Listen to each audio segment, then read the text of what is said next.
Muito bem. Eduardo, você está sem a câmera, né? Só para te não avisar. sabia. Só um segundo. Eu vou, então, corrigir. Vamos iniciar, então, a sessão de hoje. Essa é a sessão de julgamento da primeira Câmara Julgadora do Tribunal de Impostos e Taxas, do dia 7 de fevereiro de 2023. Eu estou conduzindo os trabalhos no dia de hoje, o doutor João Maluf Júnior, e os demais juízes, doutor Vinícius Valentim Almeida, doutor Eduardo Soares de Mello e doutor Rodrigo Pinheiro Lucas Ristou. Temos como representante fiscal o doutor Pedro Abraão. Nós temos pedido de sustentação oral no dia de hoje. Vamos passar, então, diretamente para o primeiro processo da nossa pauta. Eu peço aos colegas, então, que se dirijam ao processo de Luiz Mauro Hergert e Companhia Limitada, AIN 4146662, de minha relatoria.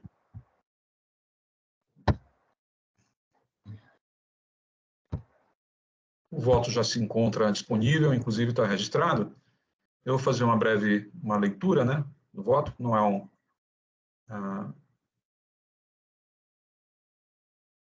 é um recurso ordinário interposto por Luiz Mauro Hergert e Companhia Limitada, em razão da decisão de primeira instância que julgou procedente o item 2 do AIN, havendo sido autuado em apartado o item 1 do AIN em razão da ausência de impugnação quanto a esse item. O item 2 trata de crédito indevido nas GIAs, né, relativos a crédito do ativo imobilizado, sendo que o contribuinte não escriturou o controle de crédito do ICMS do ativo permanente, o CIAP. No período em questão, o contribuinte estava obrigado à escrituração fiscal digital, porém entregou os arquivos digitais sem o CIAP, conforme demonstrado pelos documentos juntados aos autos. A representação fiscal propugna pela manutenção da decisão recorrida. Não havendo questões preliminares, eu passo ao mérito. Primeiramente, o recurso não comportaria conhecimento, tendo em vista o princípio da dialeticidade, em razão de que o recurso em essência, mera cópia da impugnação. Não obstante, ainda que assim não fosse, verifica-se que o recurso não traz qualquer elemento que possa suportar a única alegação lá apresentada, de que no decorrer da fiscalização, as documentações foram todas entregues conforme pedido pelo fiscal. Vejamos o recurso ordinário na íntegra. Então, eu transcrevi aqui na íntegra o recurso ordinário, são esses 3 parágrafos do recurso, né? E no parágrafo do meio, o contribuinte fala o seguinte: voltamos com o pedido de defesa para que seja reavaliado o caso, pois reafirmamos que no decorrer da fiscalização, as documentações foram todas entregues conforme pedido pelo fiscal. E em nenhum momento foi pedido, mencionado ou citado o que, no caso, está sendo multado no processo, a EFD. Lembrando que a mesma foi entregue no prazo conforme consta.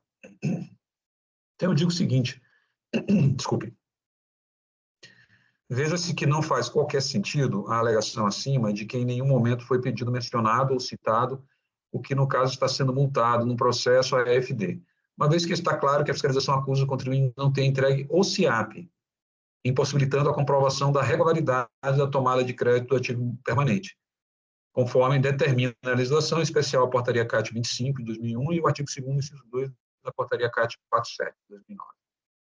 As folhas 122 e 124, o contribuinte foi notificado comprovar a regularidade da tomada dos créditos do ativo permanente, apresentando todos os documentos necessários e exigidos pela legislação, especialmente apresentando a EFD com o correspondente controle de ativo permanente. As folhas tais, o contribuinte foi novamente notificado, desta vez, a diretamente apresentar o CIAP. Nada obstante, até o presente momento, não houve apresentação do referido controle exigido pela legislação para a tomada do crédito ativo permanente e que possibilita o controle do mesmo pela fiscalização. Ante exposto, diante da falta de elementos que comprovem a regularidade da tomada do crédito ativo permanente, em especial da falta de apresentação do controle do CIAP, verifica-se correta a autuação. Então, eu conheço, porém nego o provimento ao recurso ordinário. O voto já se encontra aí registrado, conhecimento e não provimento do recurso ordinário. É um caso relativamente simples, né? O recurso é praticamente mera cópia da defesa e apenas uma página de 3 parágrafos. O contribuinte apenas alega que apresentou a FD, mas o fato é que ele apresentou sem o SIAP, né?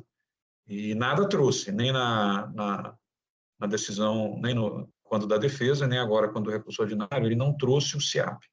Ele, enfim, apresentou documentos que ainda assim vieram sem o SIAP, então realmente não há muito o que proceder nesse caso. Eu vou abrir então o debate. Doutor Vinícius. Bom dia. Não tem muito o que fazer mesmo. O senhor está corretíssimo. Bom voto. Bom lhe acompanhar.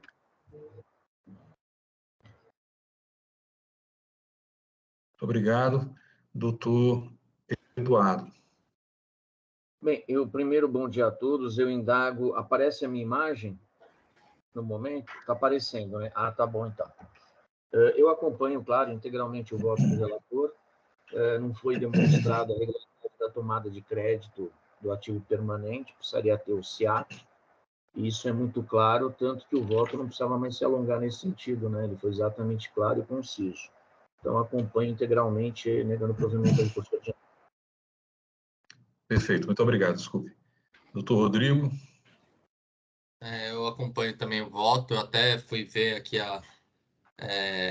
se tinha mais alguma coisa, porque a primeira vez que eu abri o arquivo eu achei até estranho, realmente, mas é somente aquela página, tanto a defesa quanto o recurso. Então, acompanho integralmente o voto. Muito obrigado. Doutor Pedro. Pois não, senhor presidente, de acordo com o voto, realmente a questão é bem simples, no sentido de que sem a apresentação do SIAP não há nenhuma segurança por parte da fiscalização com relação aos valores que foram utilizados para... Então, perfeita manutenção do auto de infração. Obrigado. Maravilha, muito obrigado. Nós, então, estamos em condições de proceder à votação. Eu já encerrei os debates. Peço aos colegas que marquem a presença para a votação.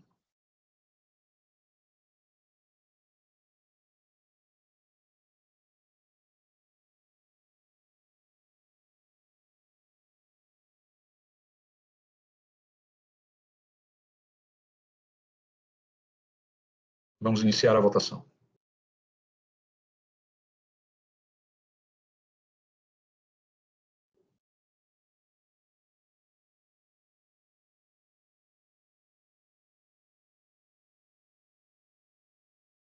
A votação realizada, o processo de Luiz Mauro Reguert e Companhia Limitada, a IN 4146662, teve o seu recurso ordinário conhecido integralmente e não provido, em decisão unânime.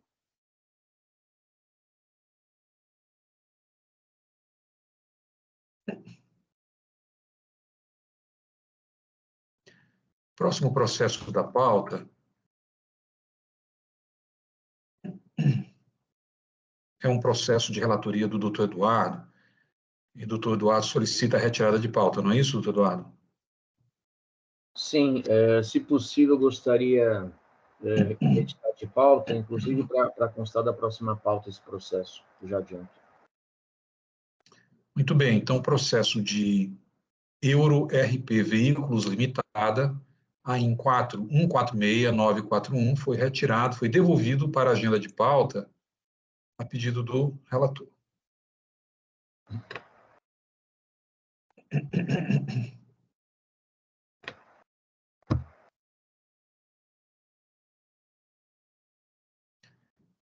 Próximo processo da pauta é o processo de Adega Barrigudinha,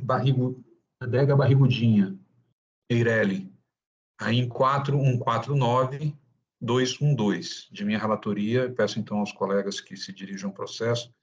É um recurso de ofício. O voto já se encontra disponível. Não farei a leitura neste momento.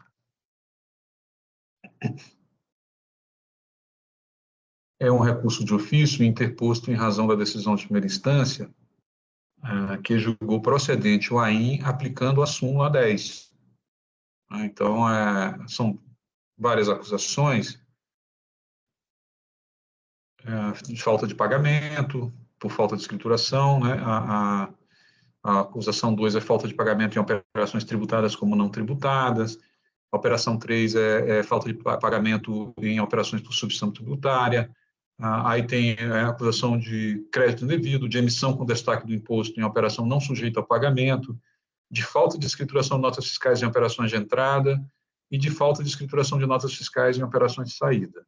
Essas são as 7 acusações, mas o caso, ele não trata de uma delas, uma vez que o contribuinte, apesar de regularmente notificado, ele deixou de apresentar recurso ordinário e de apresentar suas contrarrazões ao recurso de ofício.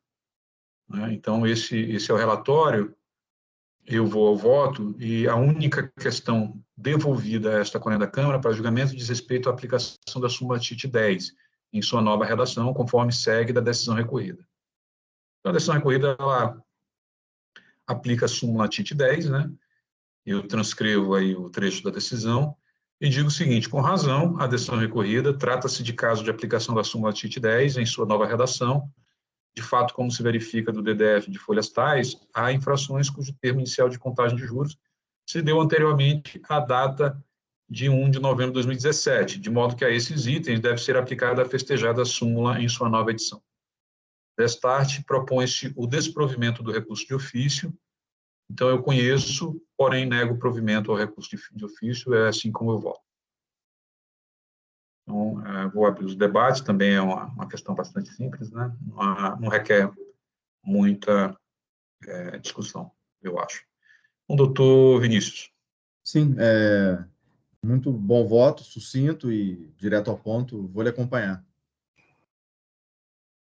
Obrigado. Doutor Eduardo. Também, da mesma forma, acompanho integralmente o relator. Doutor Rodrigo. Acompanho também o relator, até fui ver a defesa, porque já que não teve recurso ordinário, mas também a defesa também se baseou somente em um ponto, então não tem nem o que discutir realmente. Perfeito. Doutor Pedro. Obrigado, senhor presidente. Estamos de acordo com o voto. Muito bem, então eu vou encerrar os debates.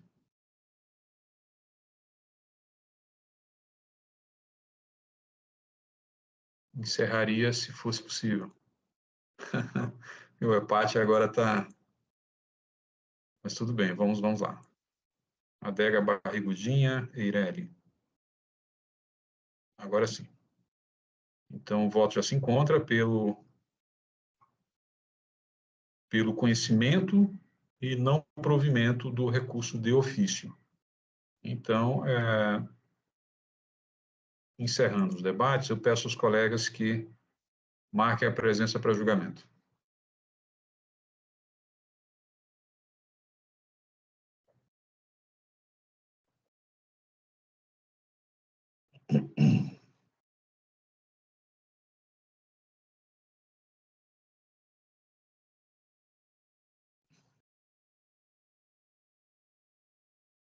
O quórum verificado, vamos iniciar a votação.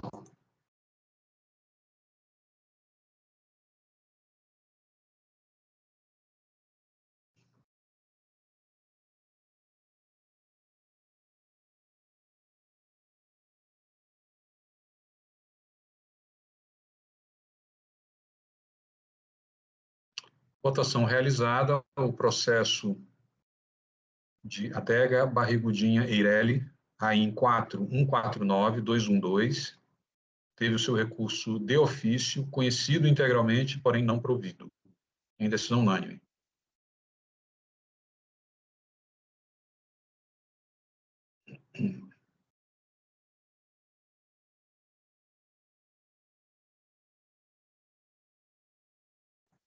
Vamos, então, para um próximo processo, que é o último processo da nossa pauta, Túlio Formicola, AIM 4149658, também de minha relatoria.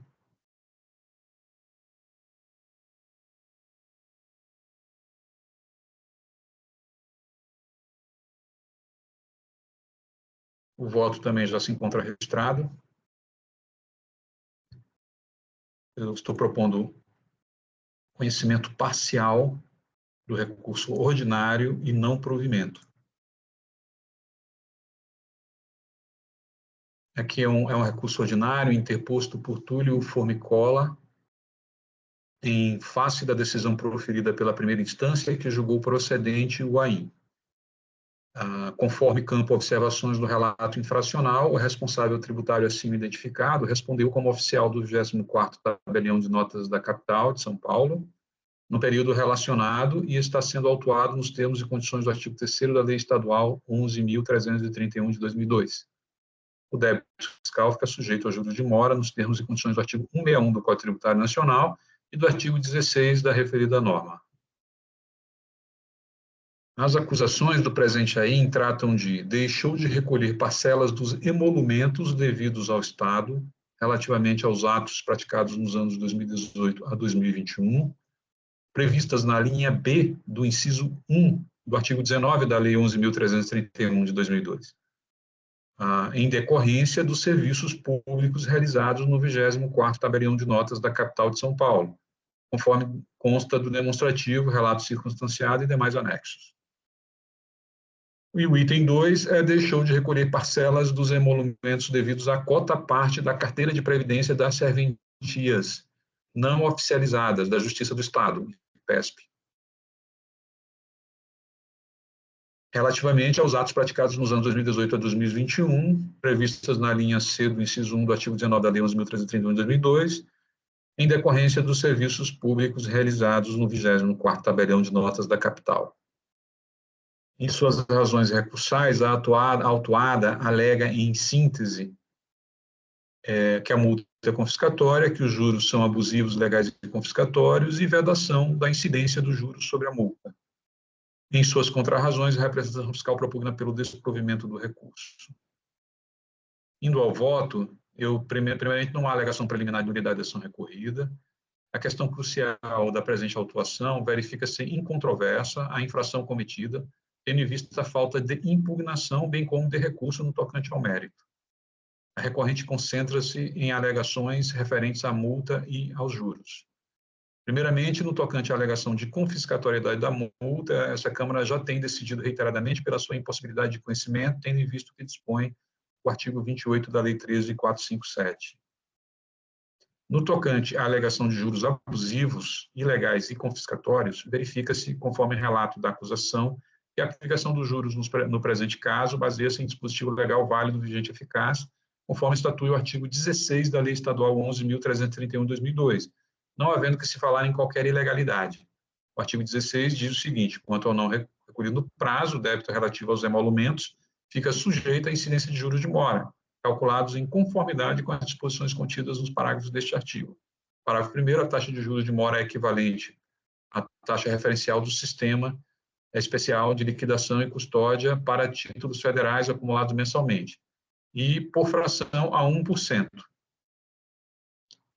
Considera-se para efeito desse artigo, e aí toda a regra do artigo 16, né, que já estabelece a taxa de Selic, né, a taxa de juros de mora é equivalente à taxa de Selic. Então, a Lei 11.331, seu artigo 16, já estabelece dessa forma a sistemática de cobrança dos juros de mora no caso dos emolumentos, né? E a gente não está falando, lembrando que a gente não está falando de ICMS nem de nenhum imposto, né? Estamos falando dos emolumentos, né, dos cartórios, né? Por outro lado, a alegação de abusividade ou confiscatoriedade dos juros esbarra do mesmo modo na previsão do artigo 28 da Lei 13.457. Ademais, o presente caso não comporta a aplicação da súmula TIT 10, mesmo em sua nova redação, tendo em vista que a referida súmula trata da sistemática de aplicação dos juros de mora previsto na Lei 13.918, ao passo que nos presentes autos os juros foram aplicados com base na Lei 11.331 de 2002.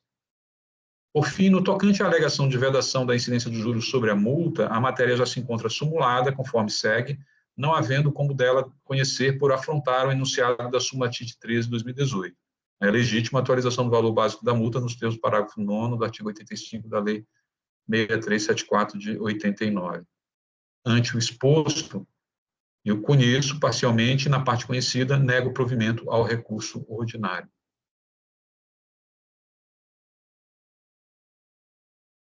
É como voto.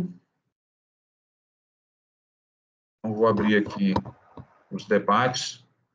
Doutor Vinícius. Não, mais uma vez, parabéns pelo voto, sucinto, direto ao ponto. Não tem muito o que discutir mesmo. Vou acompanhar integralmente. Obrigado, doutor Vinícius. Doutor Eduardo.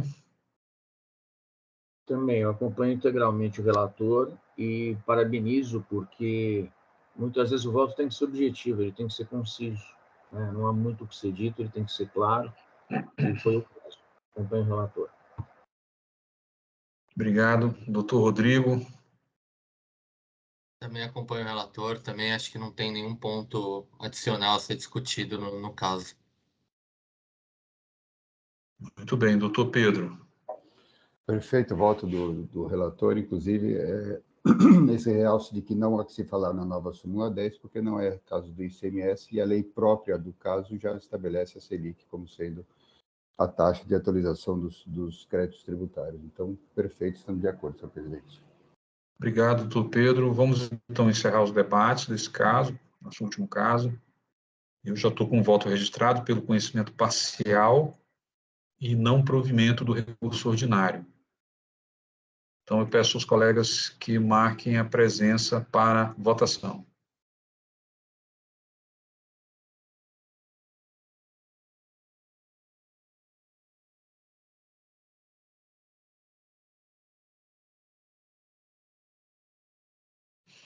Vamos iniciar a votação.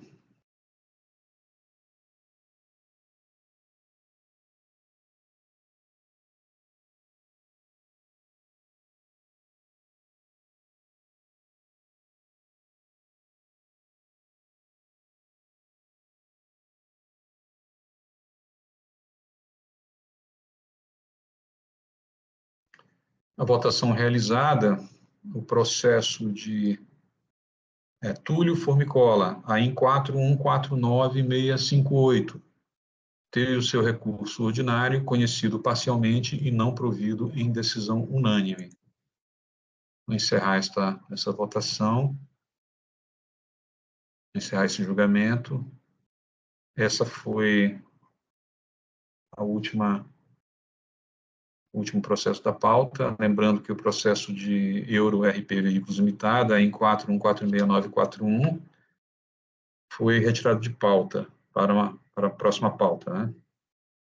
É pedido do relator. Então, nós encerramos a pauta por aqui. Como é de praxe, eu vou agradecer e passar a palavra para as considerações finais para cada um. E muito obrigado, né? A sessão mais rápida hoje. E, desejo aí uma boa semana. E na próxima semana estaremos aí, doutor Eduardo, né? Provavelmente. O doutor Jandir também deve retornar. Eu não sei se a doutora Maria, a doutora, eu acho que ela retorna também, né? A doutora Luciana. Então, muito obrigado, doutor Vinícius, pela participação aí na Câmara mais uma vez. Obrigado. Doutor Rodrigo também. E vou, então, encerrar por aqui. Vou passar a palavra para cada um. Doutor Vinícius, né? Muito obrigado aí pelo julgamento. Sucinto, mas direto ao ponto. Votos claros e que não deixam muita margem para dúvida. Parabéns aí pela redação dos votos. E espero encontrá-los aí numa próxima substituição. Uma boa semana a todos, viu? Obrigado. Doutor Rodrigo. Agradeço mais uma vez a presença. Quando tiver disponibilidade, estou sempre disponível a participar. Essa não teve discussões tão acaloradas e tão complicadas, mas é sempre bom participar das sessões. Maravilha. Muito obrigado. Um abraço, doutor Rodrigo. Você é sempre bem-vindo. Obrigado. Doutor Eduardo. Bem, prazer conhecer o Dr. Vinícius, seja sempre muito bem-vindo. o doutor Rodrigo também, é um amigo meu, um profissional excelente também. As portas, né, Maluf, estão sempre abertas para o Rodrigo, filho da Eliane, e também um prazer contar com o Pedro, da representação fiscal também. Quando entrei no TIT, já me diziam, o Pedro é muito bom, o Pedro é um ótimo representante aí da representação fiscal. Eu gostaria de agradecer, desejar uma boa semana a todos, e só comentar, né, que a gente teve alguns dias atrás o falecimento do Dr. Augusto Toscano, né, que era aí o decano da Câmara Superior, e em poucas palavras, registrar que foi uma pessoa que sempre me tratou muitíssimo bem, né, sempre, pelo menos comigo, uma pessoa educadíssima, e o que eu espero é que a família dele seja confortada, né, pelos amigos, pelos outros parentes mais próximos, e que possam, muito em breve, só ter boas lembranças do Toscano. Então, só fazer esse registro no nosso julgamento de hoje.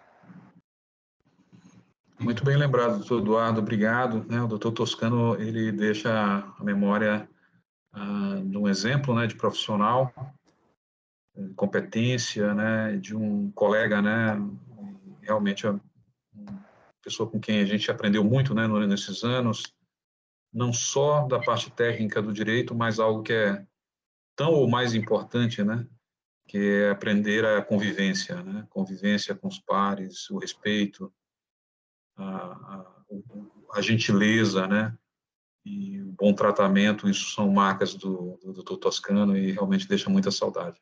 Muito obrigado, Eduardo, bem lembrado. Doutor Pedro, encerrando então as nossas considerações. Obrigado, senhor presidente. Obrigado mais uma vez aí pela condução serena, tranquila, dando a todos a palavra para se posicionarem sobre os diversos assuntos.